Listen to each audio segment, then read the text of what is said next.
एक कृतिशील अध्यात्म आहे आणि दुसरं विचारशील अध्यात्म आहे. एखादं कर्म करत असताना कालांतराने त्या कर्मामध्ये परिवर्तन होऊ शकतं, परंतु त्या कर्म करण्याच्या मागच्या विचारामध्ये परिवर्तन नसतं.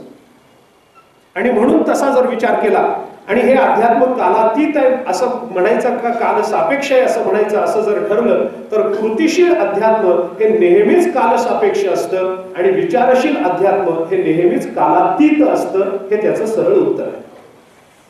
आम्ही कृती ही कालानुसार बदलावीच लागते.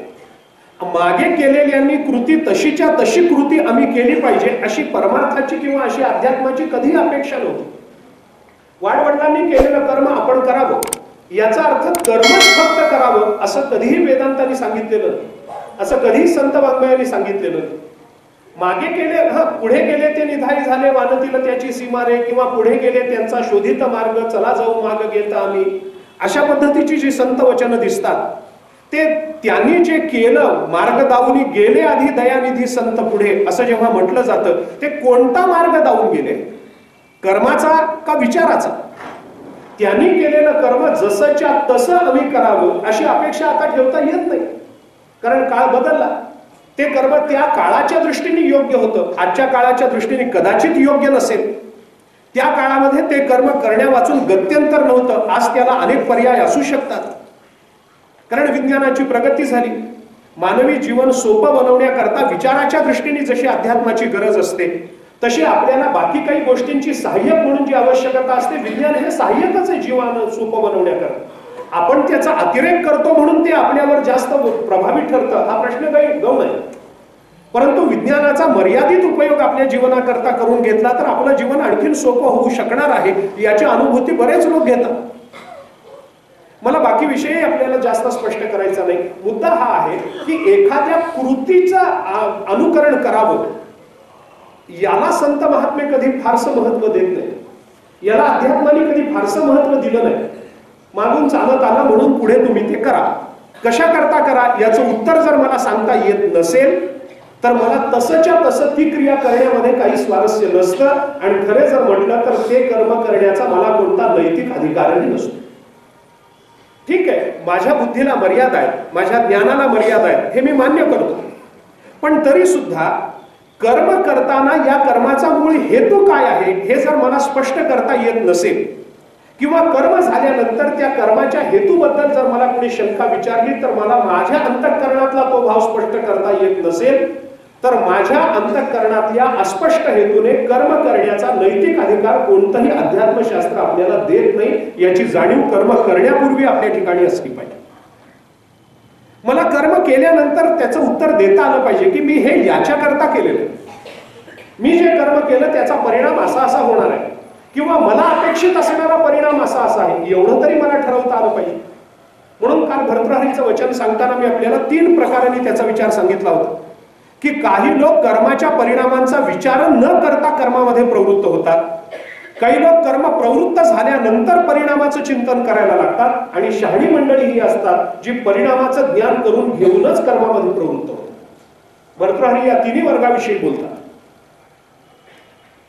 एखादा मनुष्य कर्म करताना याच्यातून काय निष्पन्न होणार आहे हे जर त्याला माहिती नसेल तर त्याचं कर्म करणं हे निव्वळ व्यर्थ परिश्रम, ते त्याचे परिश्रम वाया गेले असं समजायला हरकत नाही.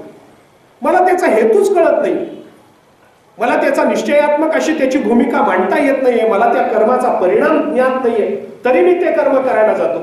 ज्ञानेश्वर महाराजांच्या भाषेत जर बोलायचं झालं तर आंधळ्या गरुडाचे पाठ आहाती ते कवडा उपयोगा जाती. ज्ञानेश्वर महाराज म्हणतात एखादा गरुड आहे, खूप वेगाने उडतो, उंच उडतो, पण त्याला जो वेग प्राप्त झाला ही गोष्ट जरी खरी असली, त्याच्या पंखामध्ये जरी बळ असलं आणि दुर्दैवाने जर तो आंधळा असला तर त्याचं उडणं त्याला जसं घातक ठरतं तसं आमच्या पंख हलवण्याला जर ज्ञानाचे डोळे नसले तर आमचं पंख हलवणं सुद्धा निव्वळ व्यर्थ आणि आमच्या जीवनालाच घातक ठरणार. परिणामाचा विचार न करता कर्म प्रवृत्ती ही उचितच नाही. दुसरा विचार, काही लोक कर्म प्रवृत्त होतात पण मग नंतर त्यांना भीती वाटायला लागते की याच्यातून हे झालं तर, याच्यातून असा परिणाम झाला तर, याच्यातून माणूस तुटला गेला तर, याच्यातून मलाच काही नुकसान झालं तर, याच्यातून माझ्या शरीराला काही इजा झाली तर, हे नंतर निर्माण होतात प्रश्न, आणि मग ते अर्धवट टाकून काम त्याला परत यावं लागतं. आपण काल बोललो. परंतु शहाणी माणसं परिणामाचा विचार करून कर्म प्रवृत्त होतात. ज्यांची दृष्टी परिणामाकडे असते त्यांना कर्मातले कष्ट कधी जाणवत नसतात. ज्यांची दृष्टी साध्यावर स्थिर झालेली असते त्यांना मध्ये आलेल्या प्रतिबंधाचं कधी कौतुक वाटत नसतं. ज्यांचं ध्येय निश्चयात्मक भूमिकेतून ठरलेलं असतं तो प्रतिबंधाचा गवगवाही करत नाही आणि प्रतिबंध निवृत्त केले याच्यामध्ये स्वतःचा पुरुषार्थही मानत नाही. तो केवळ पुरुषार्थ मानतो तर आपण इच्छिलेलं साध्य, आपण ठरवलेलं इप्सित आपल्याला प्राप्त होणं याच्यातच तो पुरुषार्थ मानत असतो. मध्ये तर प्रतिबंध येणारच आहेत, हे गृहीत आहे. विघ्ने पुनः पुनरपि प्रतिहन्यमानाः प्रारब्धम उत्तम जनांना परित्यजन्ति. या विचाराचा जर आपण बारकाईने विचार केला तर भर्तृहरी आपल्याला जे म्हणतात ते फार स्पष्टपणाने कळेल. विघ्ने पुनः पुनरपि प्रतिहन्यमाना. एक विघ्न दूर झालं म्हणजे सगळी विघ्न दूर होतात असं नाही. ते अहंकारम बलम दर्पम कामम क्रोधम परिग्रहम विमुच्य निर्मम शांतो ब्रह्मभूयाय कल्पते या 18व्या अध्यायातल्या श्लोकावर भाष्य करताना ज्ञानेश्वर महाराजांनी हे अडथळे सांगितले. अहंकारम बलम दर्पम कामम क्रोधम परिग्रहम म्हणून विमुच्य, म्हणून यांची निवृत्ती केली पाहिजे. ज्ञानेश्वर महाराजांनी खालच्या पहिल्या ओळीमध्ये म्हटलंय, तेथ आडवा वया आले दोष वैरी जे भोपटिले तया माझी पहिले देहाहंकार.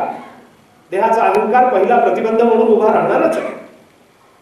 तो अहंकार दूर केला की कर्मफलासक्ती पुन्हा प्रतिबंध म्हणून उभी राहील. ती थोडीशी दूर करण्याचा प्रयत्न केला. कुठेतरी दर्प, माझ्या मनात इच्छा नसते, माझ्या मनात काही इच्छा नाही असं म्हणणारे लोक, आपल्याला कशाचा अभिमान नाही असं म्हणणारे लोक असतातच. मी अनेक वेळेला आपल्याला हे सांगितले. मला स्मरतं त्या दृष्टीनं की बऱ्याच लोकांना कोणत्याही कर्माचा अभिमान नसतो आणि ही मंडळी अतिशय प्रांजळपणाने ती कबूल करतात की आम्ही 40 वर्ष वारी केली पण आम्हाला कोणताही अभिमान नाही. अजिबात नाही. माऊलीने आम्हाला अभिमानच निर्माण होऊ दिला नाही. आम्हाला अभिमान नाही हे ज्या तोऱ्यामध्ये ते सांगतात तो अभिमान नसण्याचा जो अभिमान असतो तो त्या अभिमानाचा बाप ठरतो.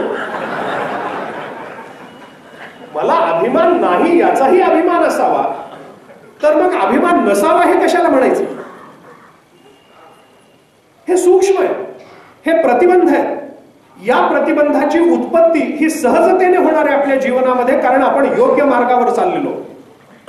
असं जर होणार असेल तर त्या प्रतिबंधाच्या निवृत्तीचा पुरुषार्थ नसतो, निवृत्तीत पुरुषार्थ नसतो. पुरुषार्थ असतो या प्रतिबंधाच्या पलीकडे असणाऱ्या साध्यप्राप्ती. आणि म्हणून जेव्हा विघ्ने पुनः पुनरपि प्रतिहन्यमानाः असं आपण म्हणतो किंवा भर्तृहरी म्हणतात, म्हणून त्यांना उत्तम जनाः हा शब्द त्यांच्याकरता वापर. प्रारब्धम उत्तम जनांना परित्यजन्ति न परित्यजन्ति. हातात घेतलेलं काम ते टाकत नाहीत कारण ते उत्तम लोक आहेत. या दृष्टीने आपण थोडासा विचार केला तर कर्म करत असताना ते कर्म वेगवेगळ्या प्रतिबंधांनी युक्त असतं. वेगवेगळे प्रतिबंध त्याच्यामध्ये निर्माण होतात आणि प्रतिबंध निर्मिती ही काल निरपेक्ष कधीच नसते. प्रतिबंध हे नेहमी कालसापेक्ष असतात, हे लक्षात ठेवलं पाहिजे. प्रतिबंध कधी निरपेक्ष नसतात, प्रतिबंध कालसापेक्षच असतात. कारण प्रत्येकाला येणारा प्रतिबंध वेगळा असतो. प्रत्येकाला येणारा प्रतिबंधाची अनुभूती वेगळी असते. प्रत्येकाची प्रतिबंधाबरोबर लढण्याची शक्ती वेगळी असते. प्रत्येकाला त्या प्रतिबंधाला निवृत्त करावं असं वाटतंच असंही नाही. मी त्याच्याही पुढे बोलतो आपल्याला. कारण योगशास्त्रामध्ये पुढे जात असताना जर एखाद्या वेळेला काही अशा सिद्धी प्राप्त होतात आणि त्या सिद्धी एकदा प्राप्त झाल्या त्या साधकाला की त्या सिद्धीमध्येच तो इतका अडकून जातो की त्या सिद्धीत प्रतिबंध आहेत याचीच त्याला जाणीव होत नाही आणि त्या सिद्धीचा गवगवा करण्यातच त्याचा बहुतांश सगळी साधनं वाया जातात. असं होतं. निळोबाऱ्यांचा अभंग आहे, एक गवळण. निळोबाऱ्यांनी त्या अभंगामध्ये, त्या गवळणीमध्ये कोणतंही साधन परमात्म्यापर्यंत पोचत नाही असं म्हटलं. आणि का पोचत नाही याची कारणं त्यांनी जी दिलेली आहेत त्याचा विचार जर आपण केला तर माझं म्हणणं अधिक स्पष्ट होईल असं मला वाटतं. किती प्रयत्न करावेत, किती साधनं करावीत, नाना साधनाच्या केल्या खटपटा परी त्या नपवती व याच्या दारवंटा. जाणो जाता जाणीव घाली आडफाटा योगाभ्यासे सिद्धी रोधिता ती वाटावं. योगाभ्यासामध्ये सिद्धीनं आमची वाट अडवावी. त्या सिद्धी आम्हाला जास्त अनुकूल वाटतात आमच्या साध्यापेक्षा. त्या सिद्धीतच त्यांनी रमावं. ज्या ज्ञानाकरता, ज्या निर्विकल्प समाधी करता, असंप्रज्ञात समाधी करता, संप्रज्ञात समाधी करता तो योगी प्रयत्न करतोय, ती निर्विकल्प समाधी मागे राहते. आणि मध्ये येणारा प्रतिबंध हा सिद्धीच्या, म्हणून प्रतिबंध कधी अनुकूल रूप धारण करून येतो, कधी प्रतिकूल.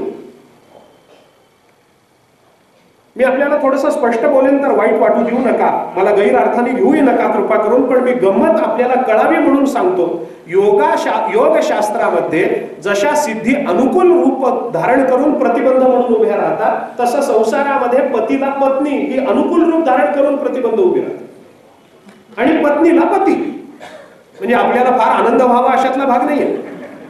आपणही तिच्या मार्गातले प्रतिबंधच आहोत आणि तीही आपल्या मार्गातली, पण अनुकूलता आहे ना, अनुकूलता आहे ना, तशी पूर्ण अनुकूलता ही नसते, म्हणून प्रतिकूलता ही अनुकूलता म्हणून जाणवत असते.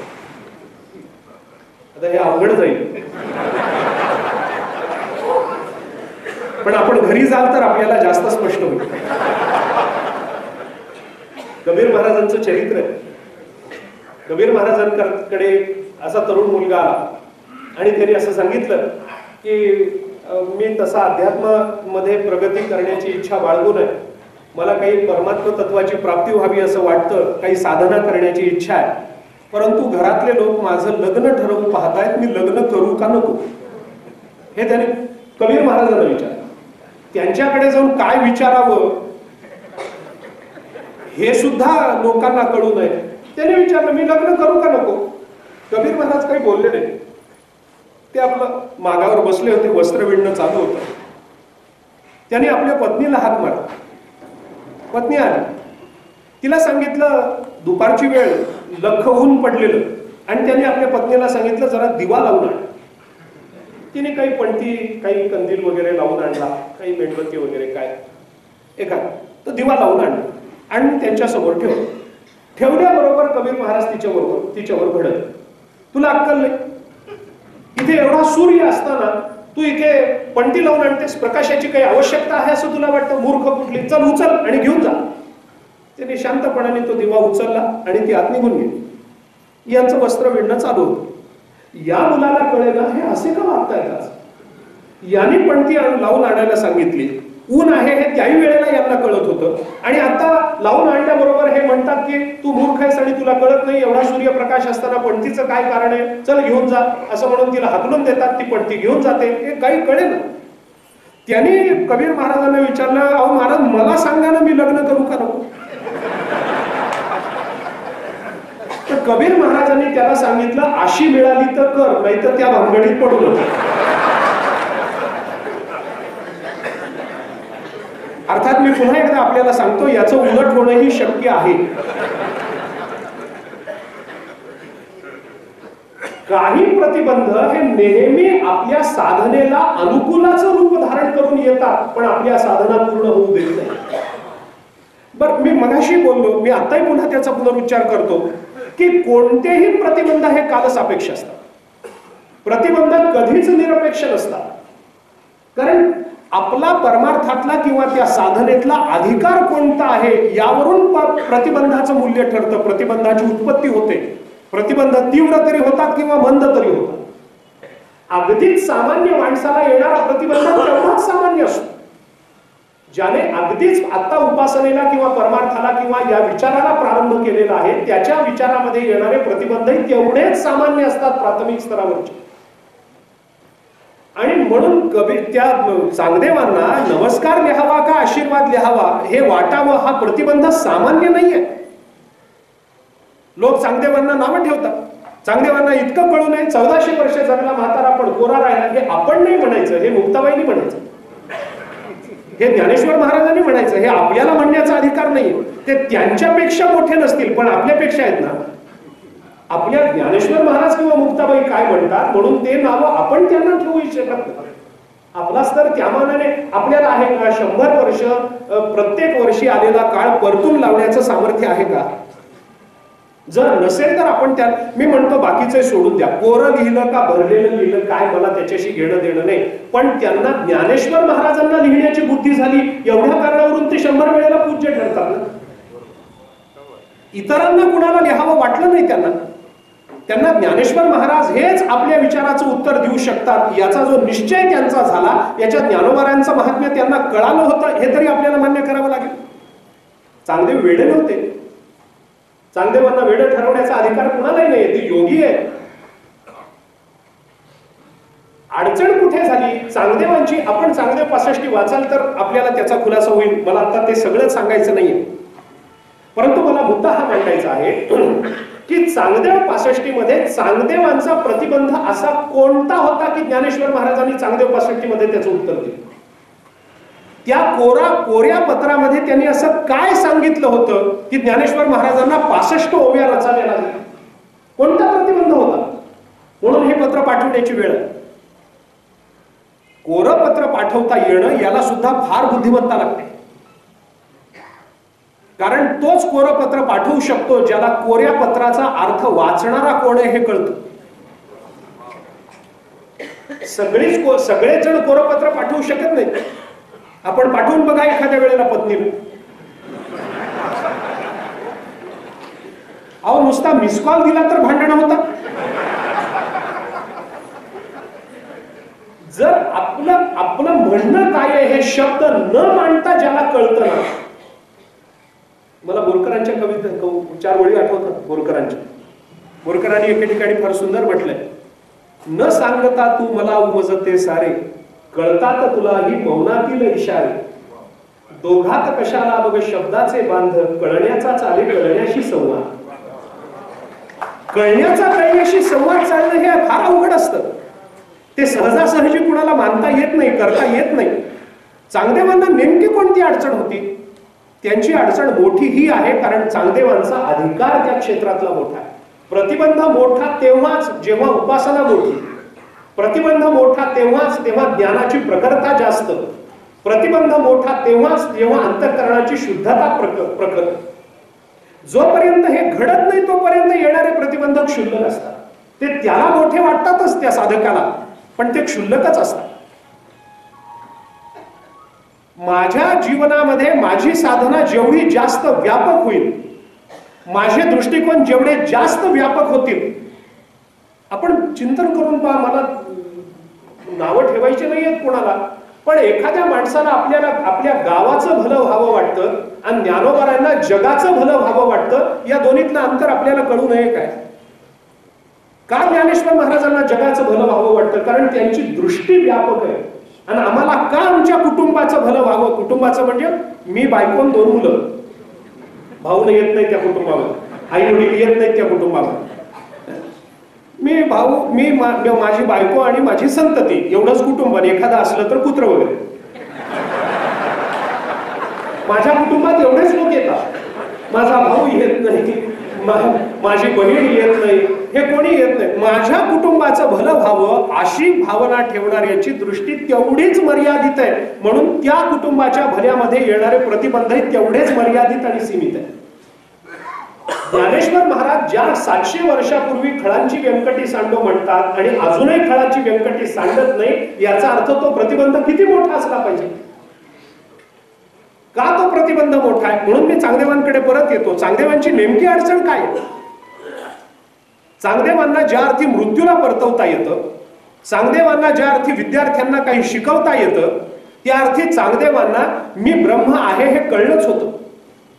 अहम ब्रह्मास्मी हे ज्ञान चांगदेवांना होतं, पण चांगदेवांची अडचण ही होती की त्यांना अहम ब्रह्मास्मी हे कळलं होतं, पण सर्वम खलु इदम ब्रह्म हे कळलं नव्हतं. या दोन्हीच्या मध्ये ते अडकले. म्हणून चांगदेव 65 ची रचना. आपण 65 वाचून पहा. याच्यामध्ये मी ब्रह्म आहे याचा उपदेश कुठेही नाहीये. चांगदेव 65 मध्ये जो उपदेश आहे हे सगळं ब्रह्मरूप आहे याचा उपदेश. आपण पहा चांगदेव 65 वाचून.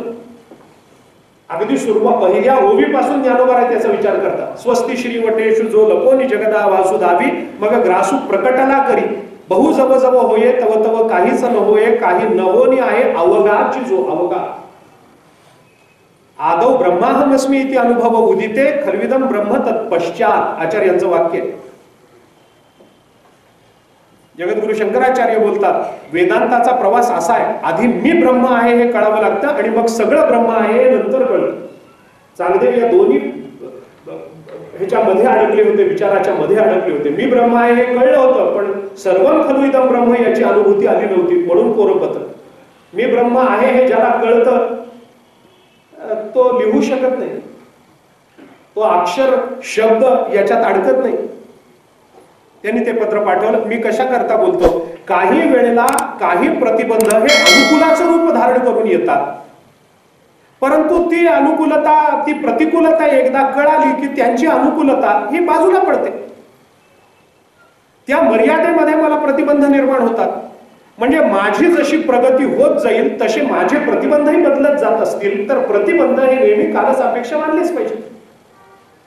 म्हणून अध्यात्माच्या दृष्टीने मी आपल्याला थोडासा विचार या संबंधात बोलतोय की कर्मदृष्टीने जेव्हा आपण अध्यात्माचा विचार करू आणि कर्मशील असं जे अध्यात्म असतं हे अध्यात्म नेहमीच कालसापेक्ष असतं. एखादा विशिष्ट काल यावा तेव्हाच ते कर्मातलं काहीतरी महत्व पडतं. मला अंतःकरण शुद्धी करून, मी वेदांतातलीच उदाहरणं देतो आता, अंतःकरण शुद्धी करून घ्यायची असेल तर मला निष्काम कर्माचरण करणं आवश्यक. पण हे कर्माचरण करत असताना त्याच्यासाठी योग्य काळ पाहिला पाहिजे, योग्य वेळ पाहिली पाहिजे. मला जर दान करायचं असेल तर ते सत्पात्री असलं पाहिजे, याचा विचार मला केला पाहिजे. खरंच जर मला काही पैसे द्यायचे आहेत तर भिकाऱ्याचं सोंग घेऊन बसलेल्याला पैसे देण्यापेक्षा ज्या विद्यार्थ्याला खरंच वह्या पुस्तकं नाहीये, ज्याच्या अंगावरचा गणवेश फाटून गेलेला आहे, ज्याच्या पायातले बूट फाटलेले आहेत, ज्याचे मोजे फाटलेले आहेत, ज्याला घरातून शिक्षणाकरता कोणतीही मदत होत नाही, त्याला ते पैसे देणं हे सत्पात्री दान खऱ्या अर्थाने आपल्याला म्हणावं लागेल. पण हे सत्पात्री प्रत्येक वेळेला असंच असेल असं नाही, हे असंच असेल असं नाही, सगळ्यांना हेच वाटेल असं नाही. म्हणून मी आपल्याला थोडस या संबंधामध्ये बोलतो. कालसापेक्षता ही कर्मशीलतेत असते, विचारशील अशा अध्यात्मामध्ये कालसापेक्षता नाही. कर्म प्रत्येक वेळेला बदलत राहतं.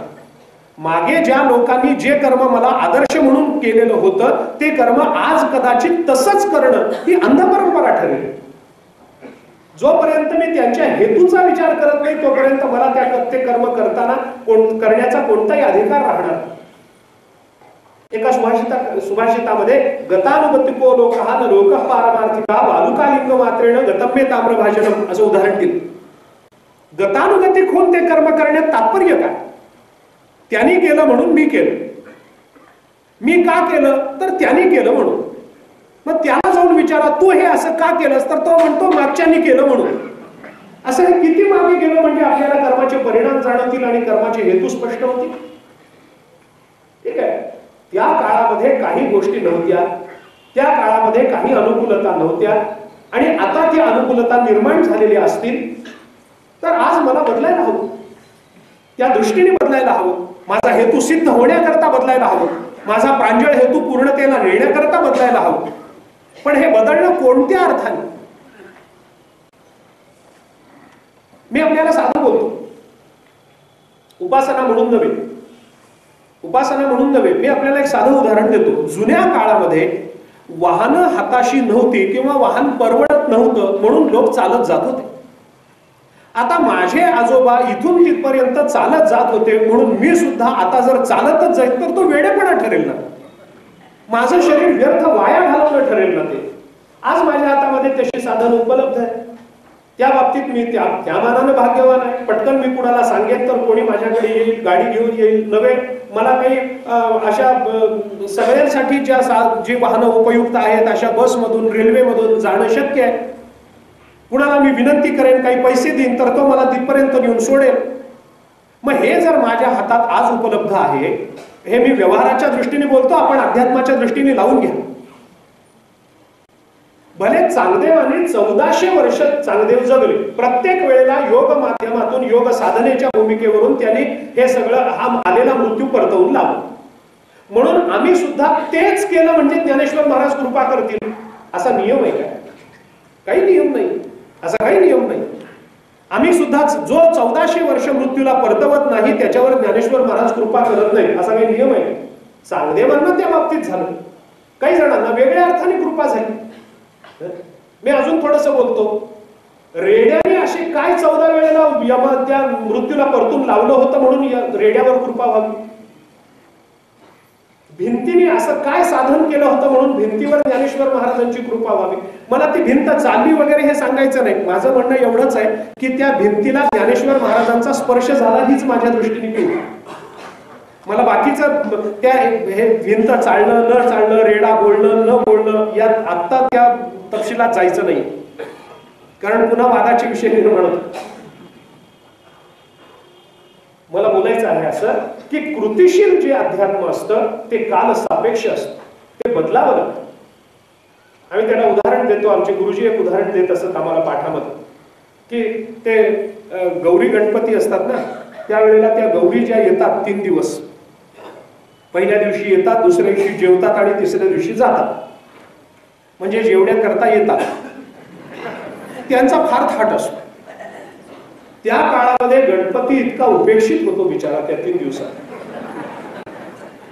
कोणी त्याच्याकडे बघायला तयार नाही. यांना नैवेद्य दाखवल्यानंतर मग गणपती,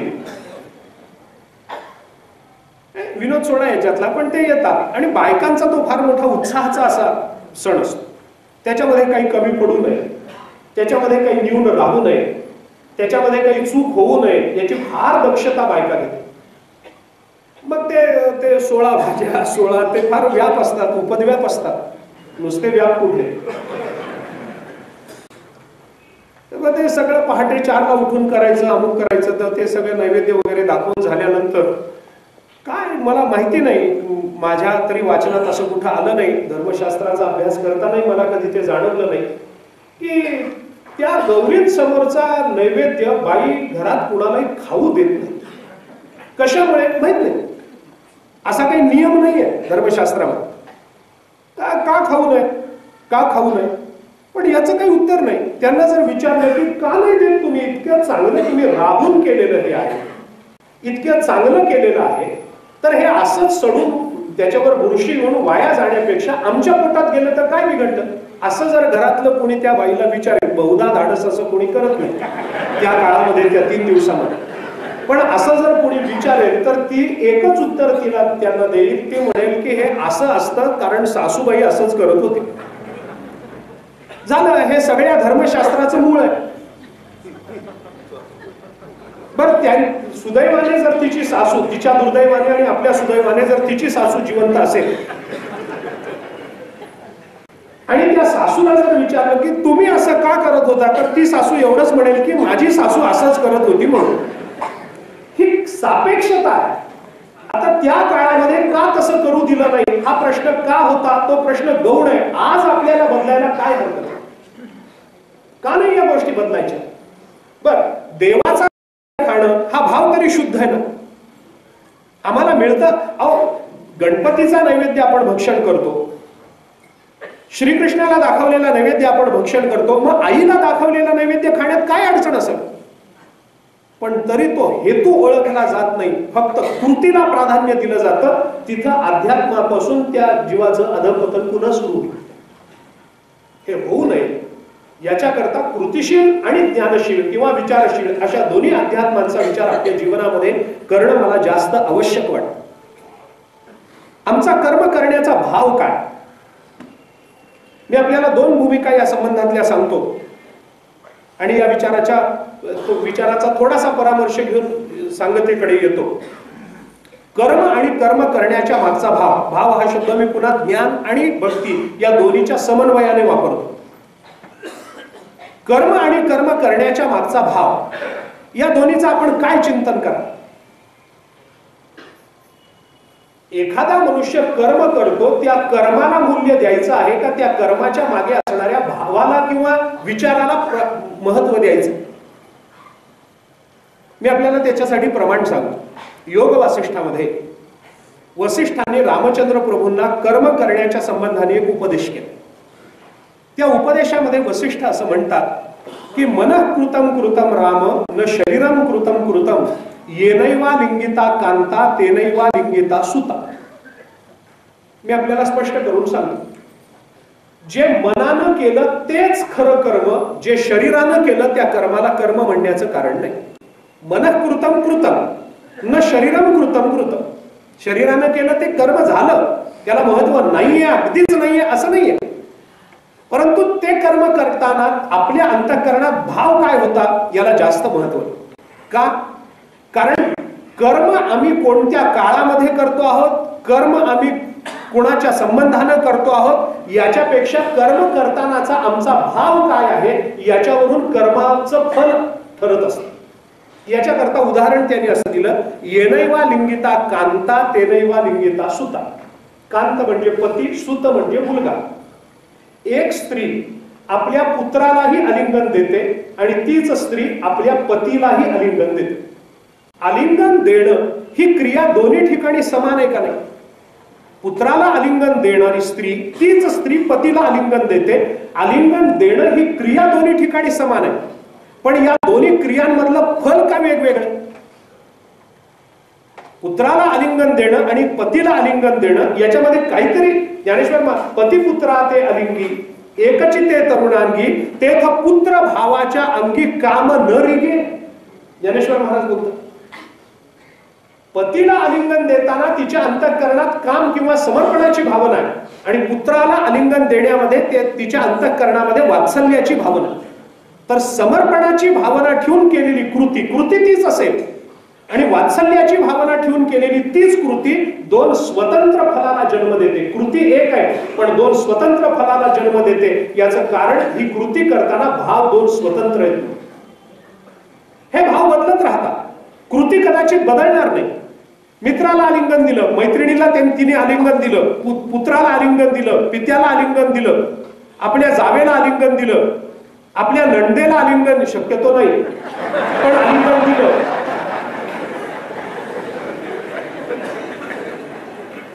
प्रत्येक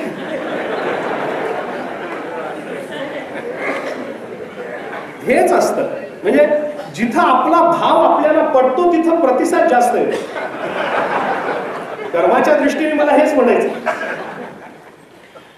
कर्म करणं आणि कर्माच्या मागचा भाव या दोन्हीमध्ये केवळ कर्माला प्राधान्य नाहीये, केवळ भावनेला प्राधान्य नाही. दुसरा विचार मी आपल्याला या संदर्भामध्ये ठेवतो, कर्म आणि कर्माच्या मागचं ज्ञान. मी आता भावाचा विचार सांगितला, ज्ञानाचा विचार करा. एखादा कर्म केलं तेव्हा त्या कर्माच्या मागे असणारं ज्ञान. मातेने परवा कालही आपण बोललो, माते नेणोरी भजन ते वायाची गा आणि कर्माचे डोळे ज्ञान ते निर्दोष होवावे, ही ज्ञानेश्वर महाराजांची भूमिका आपण लक्षात घ्या. कर्म कशाला म्हणायचं, ज्ञान कशाला म्हणायचं, भक्ती कशाला म्हणायचं, उपासना कशाला म्हणायची, याचा विचार आहे. तुकाराम महाराजांनी त्या संबंधामध्ये केलेला विचार आपण पहा.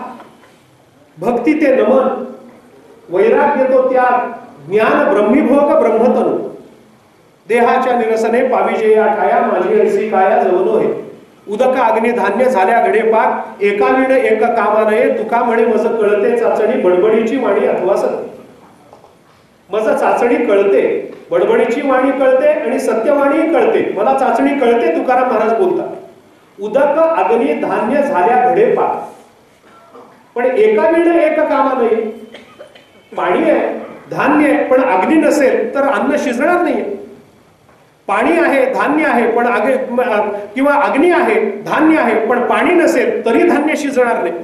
आणि पाणी आहे आणि अग्नी आहे पण धान्य नसेल तरी धान्य शिजणार नाही. त्याला एक विशिष्ट पद्धतीचा क्रम असतो, त्याच्या मागे काही विचार आहे. ज्ञानेश्वर महाराजांनी 17व्या अध्यायात अजून एक उदाहरण दिले, मला ते देण्याचाही मोह होतो.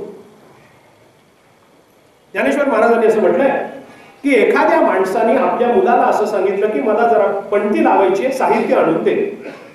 मग मुलाने एक पणती आणून दिली मातीची, तेलाची बरणी आणून ठेवली, 4 वातीचा एक असा गठ्ठा आणून ठेवला. हे सगळं आणून ठेवून मुलगा निघून गेला. आता पणती आहे, तेल आहे आणि वात आहे. स्नेह सूत्र वैश्वानरा हाती झाली आहे विरा. 17व्या अध्यायामध्ये ज्ञानेश्वर महाराजांनी केलेला विचार. स्नेह म्हणजे तेल, सूत्र म्हणजे वात, वैश्वानर म्हणजे अग्नी. त्याने पणती आणून ठेवली, तेल आणून ठेवलं, वात आणून ठेवली आणि काळेपेटी आणून ठेवली. सगळी सामग्री उपलब्ध आहे. ही उपलब्ध असता झाल्यानंतर मग वडिलांनी असं केलं की ती पणती पालथी टाकली, त्याच्या खाली तेल ओतलं, त्याच्या वर वात लावली आणि काडेपेटी त्याच्याकडे पाठ फिरवून पेटवली. आता ती ज्योत लागणार आहे. साहित्य उपलब्ध आहे, पण त्याची जर हातवटी नसेल, त्याचं जर ज्ञान नसेल, तर ते कर्म ठरत नाही, ते वाया गेले, ते श्रम झाले. त्याला ज्ञान हवं. कर्माचे डोळे ज्ञान. इथं ज्ञान शब्द केवळ कर्म करण्याच्या प्रक्रियेतलं ज्ञान एवढ्यापुरताच मर्यादित नाही. याचा विचार पुन्हा एकदा 17व्या अध्यायामध्ये जाऊन कर्म करताना कर्माचं बंधन कोणत्या कारणाने निर्माण होत नाही याचंही ज्ञान जोपर्यंत आवश्यक नसतं तोपर्यंत ते अध्यात्म आपल्याला या भवसागरातून सोडवेल असा विश्वास ठेवण्यात अर्थ नसतो. आम्हाला त्याच्या मागचं ज्ञान पाहिजे. मी कर्म करतो, पण कर्माच्या मागे ज्ञान हवं. कोणतं ज्ञान हवं? मी कर्म केल्यानंतर कर्माच्या बंधनात नाही पडलो पाहिजे. नाही तर कर्म करून पुन्हा कर्मबंधनं जर निर्माण होत असतील तर अध्यात्माचा उपयोग काय? पुन्हा तेच आहे. मग माझं जगणं सोपं कसं? मी आज कर्म करतो, त्या कर्माचं मला काही फल मिळतं, त्या ते फल भोगण्याकरता मी पुन्हा जन्माला येतो. मी जन्माला आल्यानंतर पुन्हा सुखदुःख भोगतो. पुन्हा ते सुखदुःख भोगताना आणि काही भोगायताना शरीर मिळालं, आयतन मिळालं म्हणून पुन्हा कर्म करतो. त्या कर्माच्या जोरावर मी पुन्हा एकदा जन्माला येतो. हेच जर चालू ठेवायचं असेल तर जीवनाचा सोपेपणा कुठे आहे? परिश्रम करायचे, मरायचं आणि परिश्रम केले म्हणून पुन्हा फल भोगण्याकरता जन्माला यायचं, हे सगळं मानणं, याच्यामध्ये कुठे स्वास्थ्य नाहीये, याच्यामध्ये कुठे सुख नाहीये. हे संपलं पाहिजे तर ते सुख मानलं गेलं. येण्याची शरीरे, शरीरा येणे सरे झालं पाहिजे. पण नुसतं तेवढ्या पुरतच असेल तर त्याचा उपयोग होत नाही. ज्ञानेश्वर महाराजांनी जन्म मरणाला संसार म्हटलंच नाही कुठं. संसारण म्हणजे जन्माला येणं मरणं, याला ज्ञानेश्वर महाराज संसार म्हणत नाही. ज्ञानेश्वर महाराजांची संसाराची व्याख्या फार वेगळी.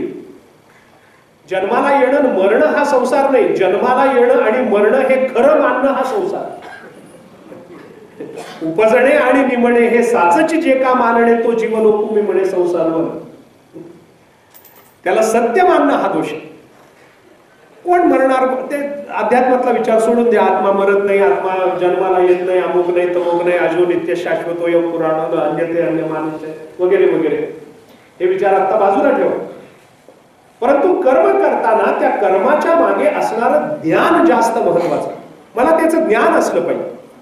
ज्याच्याने मला कर्मबंध निर्माण होणार नाही असं कर्म मला करता आलं पाहिजे.